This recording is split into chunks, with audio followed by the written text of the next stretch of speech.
program you have just seen is true. Only the writers will be changed to protect the innocent. Would you believe Sony and Cher?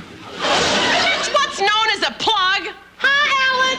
No, this is a plug. First you put your two knees, toes up, then you spin into the left, then you spin into the I'm Popeye the Sailor Man. I'm Popeye the Sailor Man. I eat all my spinach, I fight to the finish. I'm Popeye the Sailor Man. Thank you, patrons of the arts. I'm tired of being a rabbit. I just hate it. This show was pre-recorded so we could mail out our apologies in advance.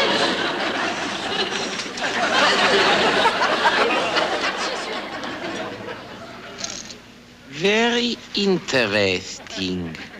And don't forget to tune in July 4th for our Christmas show. Good night, Lucy. And Merry Christmas to you, Matt Dillon, and the Avenger, and all of you lovely people in Peyton Place. Everybody loves somebody sometime. Happy, happy.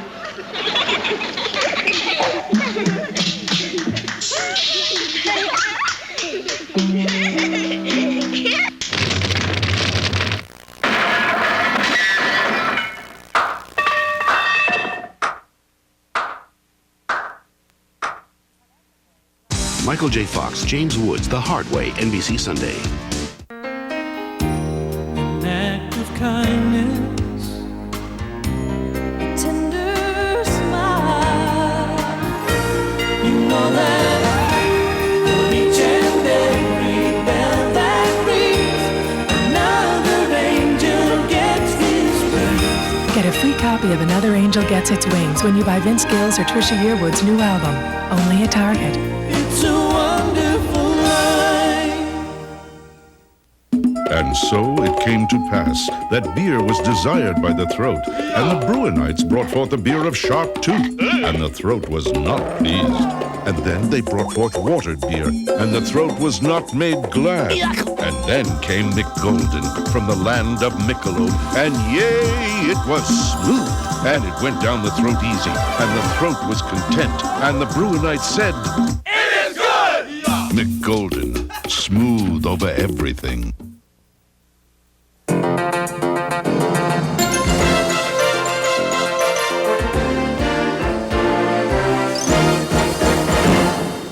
Good evening, everyone. You're watching continuing coverage of the crash of Flight 5719 on KBJR Channel 6. I'm Michelle Lee. And I'm Barbara Riles. It's just after 10 o'clock. We're going to take you back live to Hibbing in a moment for the latest on the plane crash. We'll have more on the victims and their families coping with this tragic loss. Plus, we'll tell you more about the British Aerospace Jetstream 31, the plane involved in the crash. Despite its vast size, Minnesota's Iron Range is a closely knit community. In times of tragedy, residents come together to grieve and offer their support to one another. Tonight, scores of Iron Rangers gathered at the Blessed Sacrament Church in Hibbing. They traveled to the church to remember the victims of Flight 5719 and to work through the horror that has rocked their community for the past 24 hours. We come together as family, as friends, acquaintances, neighbors, co-workers, people of love and people of prayer, because we are helpless and we want in some way to express our love and our concern for the bereaved. We just want to assure you once again, those of you who are present, that in this time of darkness and trial, that you are not alone. Just last night, this same church was used as a staging area with grief counselors supporting the relatives of the victims. And it was here the family members gathered today before they were taken to identify the bodies of their loved ones. But tonight, the healing began in earnest as prayer and friendship comforted those who were left behind.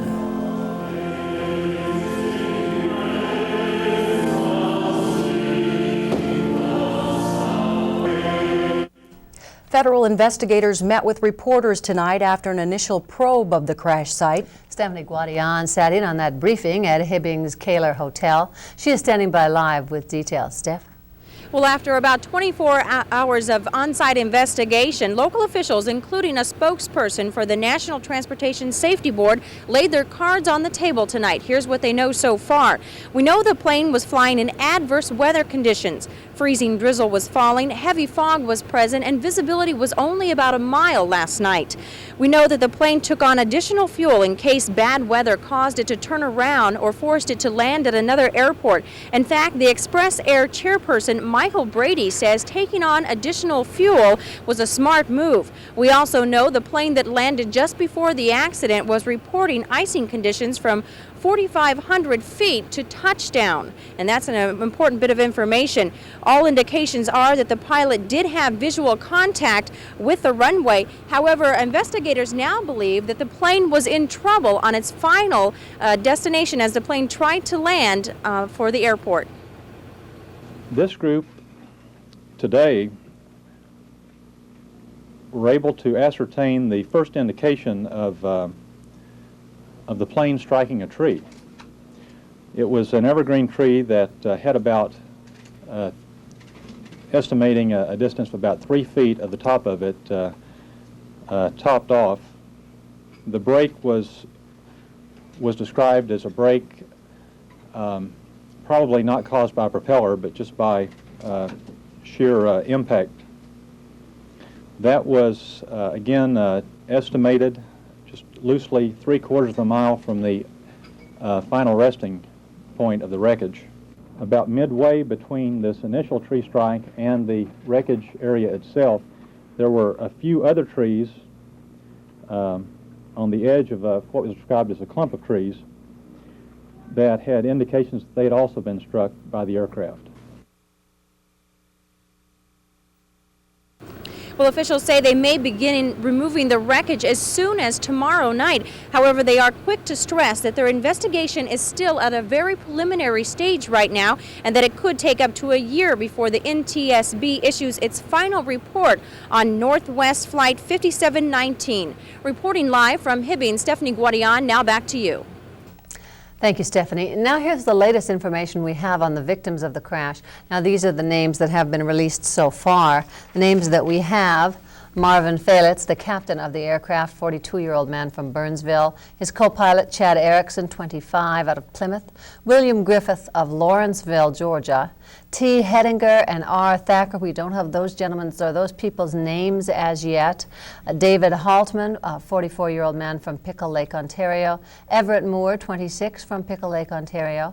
Craig Sturl, Robert Tiburzi, and William Valeri, all from Hibbing, plus Bernice and George Angelo, also of Hibbing. The last of the 18 bodies were finally removed from the aircraft just shortly before 6 o'clock tonight. Authorities say it was a slow, difficult process because the aircraft was perched in a precarious position, plus the plane was badly twisted and compacted. Now comes the trying task of positively identifying the bodies and establishing the cause of death. Duke Scorich joins us live to tell us about this process. Duke. Barbara and Michelle, as you say, it was a slow and tedious process. Many of the victims of this plane were in a situation where they could be easily removed from the crash site. 13 bodies were brought out relatively early on in the process as NTSB and FAA investigators arrived on the scene. And then the process to take the bodies from the crash site, many of them were taken to this staging area at the Hibbing Fairgrounds, just about a mile away from that location. The bodies were kept here for a while doctors at Mesabi Regional Medical Center performed autopsies. They were taken over 2 at a time, we were told, and doctors there were making, of course, the positive ID and exactly the exact cause of death for many of these people. And of course, as we have been reporting, the situation on the hillside, that 200-foot hillside, was a lot of concern. Front-end loaders were brought up early in the day today to secure that site, to keep that plane's wreckage from perhaps falling further on down the hillside, where much of the evidence would have been, well, not destroyed, but at least it would have been damaged somewhat. A crane from Hibbing Taconite was brought in on site late this afternoon, and as you're seeing from these aerial video that we are providing you, The wreckage, the fuselage was lifted, and the 5 remaining bodies that were inboard then were quickly removed, and they too were taken to a staging area. We know that the FAA and the NTSB were able to retrieve early on in the day today the cockpit voice recorder from that machine, the black box that everybody hears about in any kind of a crash like this, has been taken to Washington. It is being analyzed. We know from FAA tower reports that there was not one call from distress issued from those pilots. They were coming in on final approach after a plane just a couple of minutes earlier had landed without difficulty, but was reporting some icing. But none of the pilots, nor the first officer on this Northwest Airlink, reported any problem at all. They had been given, as Stephanie said earlier, final approval for landing. The airport runway lights had gone up full, and then all of a sudden at about 7,500 feet, between 7,500 and 4,500 feet, they dropped out of radar, and of course they lost their complete contact. We will be back later in this program with more details from the crash site as our continuing coverage continues. Now back to our studio. Thank you, Duke. Well, last night's ill-fated flight began normally, leaving the Twin Cities International Airport on schedule, headed for Hibbing. Derek Hines was first on the scene. He has this report on how events developed over the past 24 hours. The twin-engine turboprop would have approached the Hibbing runway from the southeast, but had circled to come in from the opposite direction into the wind. When the aircraft went below the low clouds at only 400 feet, it was forced to fly through freezing rain and snow flurries. The 19-passenger airplane had vanished from radar screens, and the Hibbing Tower lost radio contact at 7:58. After the law enforcement authorities were notified, the Hibbing Sheriff's Office, the Hibbing Police Department, the St. Louis County Rescue Squad began a search for the aircraft, and I believe that Deputy William Hanigman and his son located the aircraft. At first, the only access to the crash site was on foot or by snowmobile. Graders and front-end loaders were called in to plow access roads. When rescue crews arrived, they found the airplane on the side of Boy Scout Hill. The airplane is kind of balancing on the face of a dump, and we have a Caterpillar up on top securing the craft with ropes. Rescue workers cordoned off the crash site and secured the airplane to the side of Boy Scout Hill, where it had broken into 3 large pieces. You know, the plane is pretty well demolished. It's just, you know, we couldn't even enter the airplane, you know. The passenger compartment, it's just, you know, it's all collapsed, you know, compressed together. National Transportation Safety Board officials arrived on the scene late in the morning to begin sifting through the site. The Bureau of Criminal Apprehension was on hand to aid the NTSB in their investigation. Slowly, 2 by 2, the bodies of the 18 victims were moved to a temporary morgue at the fairgrounds nearby. A mining crane was brought in to move the plane. The large mine-dump is directly in line with the runway just a mile and a half away. The aircraft crashed just beyond an apartment complex and a nearby mobile home park. In Hibbing, Derek Hines, News 6. It will, of course, take a long time for the residents of Hibbing to recover from this tragic loss. As the news came down today, those who knew the victims reacted with shock and dismay. Ted Rowlands has more on that.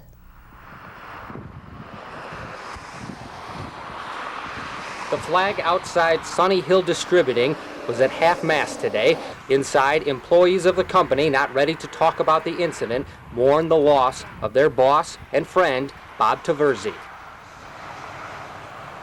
Don Overwick owns Beltline Liquors. He's a customer of Sunny Hill and a friend of Taverzi's. The plane crash itself was devastating enough, but then when you know people that are on the plane, it's kind of hard to deal with. Bob Taverzi kind of helped me get this store going a little bit. Taverzi was just one of the victims from this small, close-knit community who perished last night. Recovering from his loss and the loss of the other residents will take the town of Hibbing a very long time. I feel so sad for the families. You know, like I was telling Dave earlier, I decorated for Christmas like I do every year. And I have a cross on the back of the house I always put up in lights. Well, I left it on last night, all night, and I will continue to leave it on in memory of those people. I mean, there's been deaths in town. You know, you can read the obits every day, and there's somebody that you know, it's a small, close-knit town. But this is terrible. Absolutely terrible. So, he's going to be missed. In Hibbing, Ted Rowlands, News 6. Now, there were a few people who actually heard last night's crash. Because of the weather conditions, nobody actually saw the commuter flight go down. But a few people did hear the plane as it descended into the Hibbing-Chisholm Airport. Adam Angrove was outside his home about a half mile from the crash site just after 8 p.m. Yeah, we could hear like turbines on jets and then rocks like sounding in them when it hit, like grinding rocks, and then it just stopped. Brenda Rulo was on her snowmobile with a friend last night and heard the plane flying overhead. Even though the two couldn't see the aircraft because of fog, something didn't sound right when the plane passed by. Towards Keewatin there, and due to the fog and the drizzle and stuff, we had to stop to try to get our bearings on which way to go on the trail. And when we were stopped there, we heard a plane flying extremely low. In fact, we all looked up to see if we could see the plane, but we couldn't. And we could hear the one propeller on there, but there was also like an echo to it, which made it sound almost like a helicopter type choppiness to it. Now, whether or not it was, something was wrong or not, we don't know. And then we came home and we found out about the crash. Deputy William Hanneman and his son were the first to arrive on the scene. We used a snowmobile and we knew the direction, and we were kind of familiar with the dumps, and we made a little survey and a little recon up there and located the airplane, which crashed into the face of a dump. And we checked for survivors. We couldn't find any. And following, the finding of the plane, rescue units and Hibbing fire departments arrived, and they also went through the wreckage looking for survivors. U.S. Congressman Jim Oberstar issued an emotional statement sympathizing with area families earlier today. Oberstar aide Tom Reagan has been on the scene since the first federal investigators arrived. The team from NTSB is what they call a GO team, and it is one of their top teams, and it's a full complement. Sometimes they dispatch 4 to 5 people out on crashes involving these many lives, but they sent their full complement up here. So we've got the right team to check this out to see if we can find out what caused this tragedy. They've got 4 or 5 people at the scene working with the locals, discussing stabilizing the aircraft and getting the bodies out, but I don't know any more about it than that. There's much more to come on this special extended edition of Topline News. Meteorologist George Kessler is up next with a look at tomorrow's forecast. Stay with us.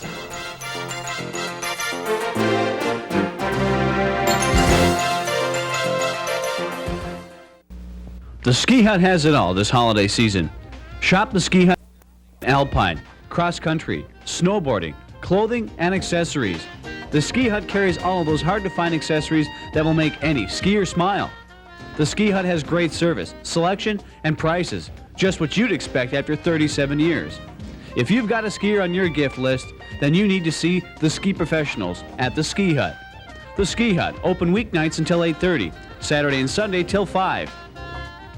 Meet some of the upper crust. You know, those high rollers.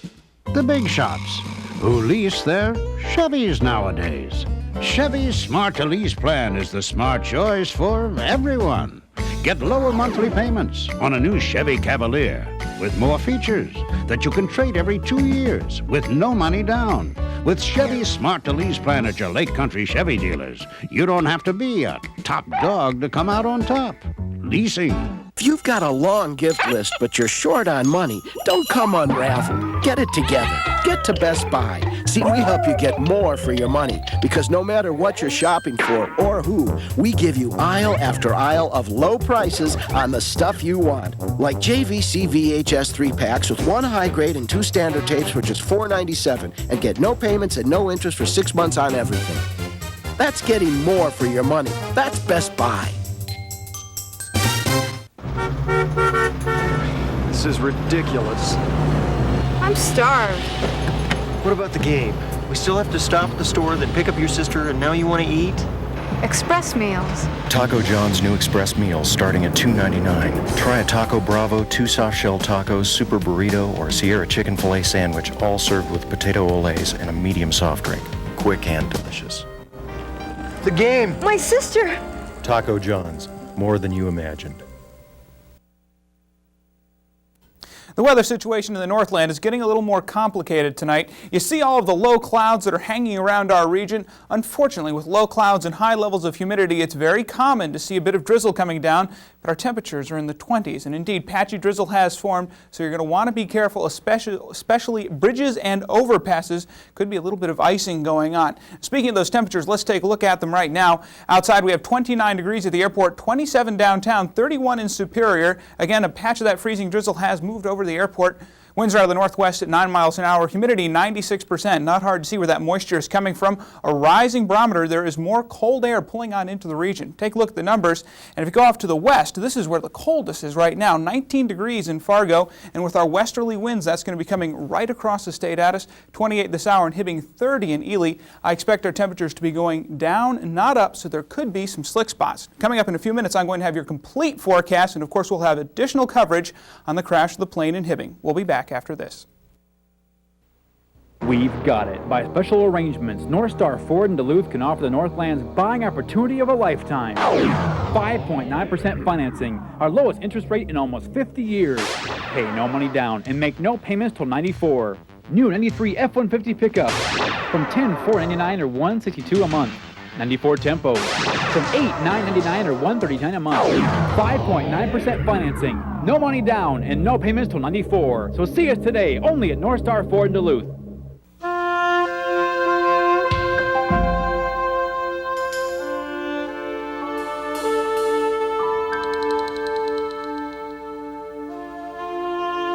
Super One Foods' philosophy is simple. Be a cut above in quality.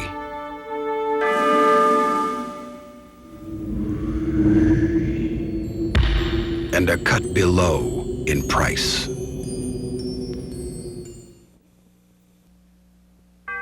Your hometown friends who show they care, we'll all be there. Let's share our hometown holiday. There's no place like Walmart for the holidays, where the prices really help and the people do too.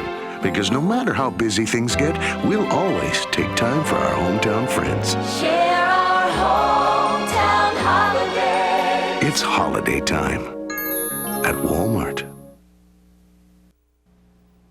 You know, there's a lot to like about the Ford Taurus. For starters, there are standard dual airbags and lots of other safety features like anti-lock brakes and child-proof locks. Plus, Taurus is perfect for Northland weather with front-wheel drive traction and a powerful V6 engine. Add power windows, locks and driver's seats, speed control, stereo cassette, and rear window defrost, and save over $1,100. A Taurus with a deal like that? Hey, what's not to like? See the best-selling car in America at your Northland Ford dealer. The type of plane that crashed in Hibbing today is at the center of a debate between the two federal agencies investigating the crash. The National Transportation Safety Board has been pressing the Federal Aviation Administration to require modifications to the British Aerospace Jetstream 31 that would make the aircraft safer in icy conditions. This is very close to what an intact Jetstream 31 plane looks like. This type of plane was designed to fly in rough weather with heated propellers, heated windscreens, and heated wing and tail shields called boots. But even with all this anti-weather equipment, the NTSB has been advocating more modifications to make the plane more effective in icy conditions, and experts say there's good reason. Those low visibility, icy conditions, particularly during foggy, inclement weather, right around 32 degrees Fahrenheit, the freezing level, is some of the most hazardous flying conditions you can encounter as a pilot. It will be some time before we know how much of a role weather played in the crash of Flight 5719, but the federal investigators have promised to move as quickly as they can in this fatal accident. Now, the crash that spurred the National Transportation Safety Board to begin its quest for modifying the British Aerospace Jetstream 31 happened in December 1989 in Pasco, Washington. At that time, 4 passengers and 2 crew members were killed as the plane attempted to land in foggy, icy conditions. NBC's correspondent Bob Hager has covered hundreds of plane crashes over the years for the network. He's been investigating a dispute between the FAA and the NTSB over this type of plane since 1989. Hager reports tonight from Washington. NBC News has learned that investigators suspect a buildup of ice on the wings or tail of a model of plane known for years to be particularly vulnerable to ice may have caused this crash. The crash occurred well before this hard snowfall began today, but it was drizzling at the time on the edge of freezing rain. The plane was approaching the Hibbing, Minnesota airport, 2 miles out and at 4,500 feet, when suddenly, with no warning, it disappeared from the radar screen. NBC News has learned that a pilot of another plane landing just before the accident reported icing conditions from 7,000 feet all the way to the ground. The plane was a BA-31 Jetstream made by British Air. There are 212 others still flying for U.S. commuter lines. But for years there have been reports the Jetstream is susceptible to a buildup of ice on the tail, causing the nose to suddenly pitch down. That's caused 2 previous crashes. One killed 6, the other injured 16. After that, federal authorities advised Jetstream pilots landing in icy conditions not to lower their wing flaps as far as normal, instead to extend them less than halfway. The government believed that was enough to fix the problem. But if investigators finally determine that ice was again the problem in the Hibbings crash, it'll be evident the fix was not enough, a lesson that may have cost 18 lives. Robert Hager, NBC News, Washington.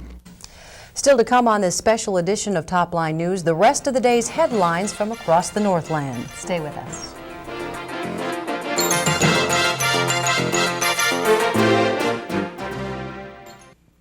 Don't miss the holiday super sale at Slumberland Furniture. Record-setting reductions on every living room and family room. Save 1/2 and more on the world's finest leather, on our new country cottage bedroom, or this versatile kids room. Get our most exciting Simmons mattress prices ever. Twins as low as $48. Queen sets from just $288. Get 50% off the all-new Simmons Beauty Comfort collection with double strong edges and super lumbar support. Hurry, the holiday super sale ends Monday at Slumberland Furniture. You can see these new movies at theaters ahead for McDonald's Holiday Film Festival, where you can pick up the original videos. The Addams Family or Wayne's World. Just $5.99 each when you buy any large sandwich at McDonald's. Cool. Also available, the children's classic Charlotte's Web or Ghost. Just $5.99 each when you buy any large sandwich. I was not aware of that. But hurry, because they'll be gone in a snap. What you want is what you get at McDonald's today. Walt Disney Pictures presents the comedy adventure of the year. My rear's killing me. Don't miss the movie Gene Siskel gives thumbs up. It's loads of fun for the whole family. Take one and all to the Three Musketeers, rated PG, now playing. And coming from Touchstone Pictures, they were the world's worst choir until Sister Mary Clarence turned their act around. Whoopi's back in the all-new Sister Act 2, rated PG. Starts Friday, December 10th at a theater near you.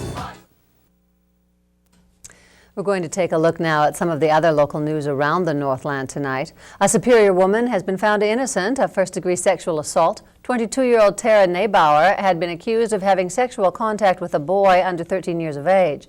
A Douglas County jury deliberated less than an hour before returning a not guilty verdict. Hermantown police are investigating an attempted burglary at a lumber yard. One suspect is in custody, and authorities believe another person may be involved. The burglary at a Hermantown lumber business was discovered early this morning by a Proctor police officer. The officer spotted the suspect inside a fenced-in area at the lumber yard. An investigation is underway to determine if anything was taken.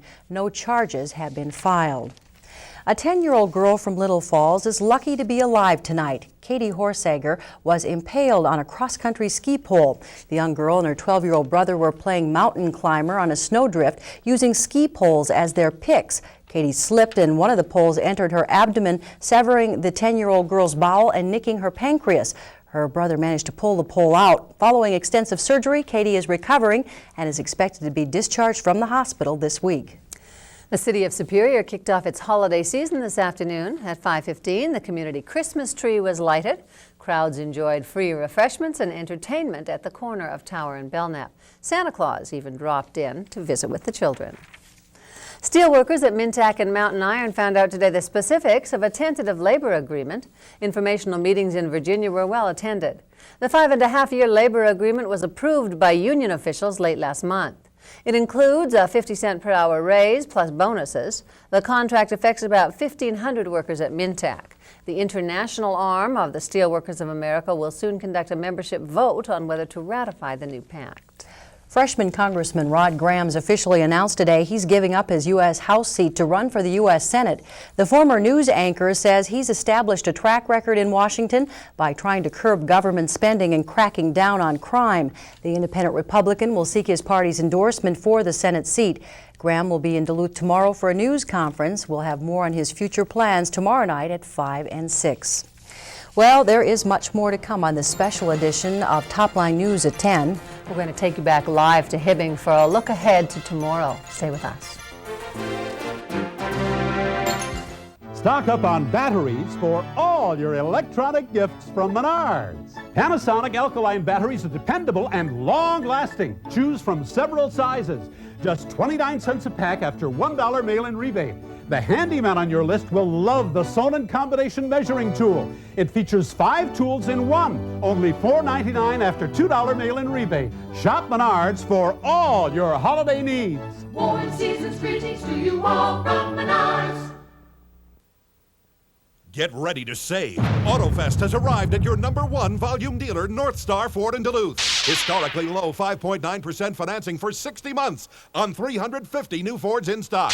Volume pricing. 100 new F-Series trucks from $162 per month.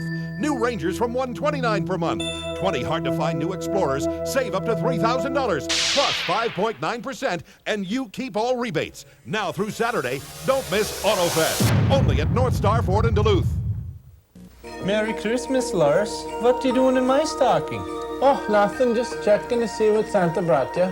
You know there isn't a Santa Claus. Then who put the Sven and Ole's gift certificates in your stocking? For all of you would-be Santas, stuff your stockings with Sven and Ole's gift certificates this year. They come in whole amounts or 50-cent denominations. To order yours, just call 1-800-281-2820. Visa, MasterCard, American Express, and Discover cards accepted.